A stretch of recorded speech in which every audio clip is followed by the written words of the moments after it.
মেষ রাশি বছরের শেষ সপ্তাহটা কেমন কাটবে? 8ই এপ্রিল থেকে 14ই এপ্রিল 2024। মেষ রাশির সপ্তাহটা কেমন কাটতে চলেছে? রাশিফল অনুযায়ী প্ল্যানিং করুন এই সপ্তাহে কি কি করণীয় আর কি কি বর্জনীয়। সাপ্তাহিক রাশিফল অনুযায়ী প্রতিকারও দেওয়া হলো। শারীরিক এবং মানসিক চাপ বাড়বে, হাওয়া কাজ পিছবে, হঠাৎ কোনো কারণে অর্থ ব্যয় হতে পারে, সামান্য আর্থিক টান হতে পারে, কোথাও বেরোনো যেতে পারে, অন্যের গৃহে আতিথ্য গ্রহণ করতে পারেন। শারীরিক অবস্থা ভালো যাবে না। কর্মক্ষেত্রে কর্মচাপ বৃদ্ধি পাবে, উদ্বেগের মধ্যে অর্থাগম অক্ষুণ্ণ থাকবে।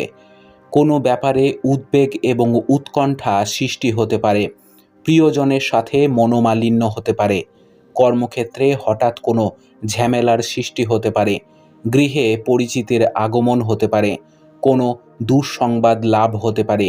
পারিবারিক ব্যাপারে কোনো সমস্যা দেখা দিতে পারে, কোনো দ্রব্য অথবা অর্থের ক্ষতি হতে পারে, স্বজন বিষয়ে উদ্বেগ বাড়তে পারে, গৃহে কোনো শুভ কর্ম হতে পারে, হঠাৎ কোনো ঝামেলায় জড়িয়ে পড়তে পারেন, আত্মীয় কিংবা বন্ধুর আগমন হতে পারে, কেউ সেধে টাকা দিয়ে যাবে।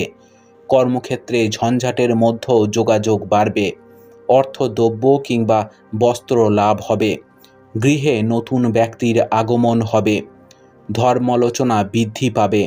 পারিবারিক ব্যাপারে হঠাৎ কোনো সমস্যা হতে পারে, গৃহে ছোটোখাটো কোনো অনুষ্ঠান হতে পারে, প্রেম প্রীতির ক্ষেত্রে উৎসাহ বৃদ্ধি পাবে, মানসিক প্রফুল্লতাও আনন্দের মধ্যেই কাটবে পুরো সপ্তাহটি।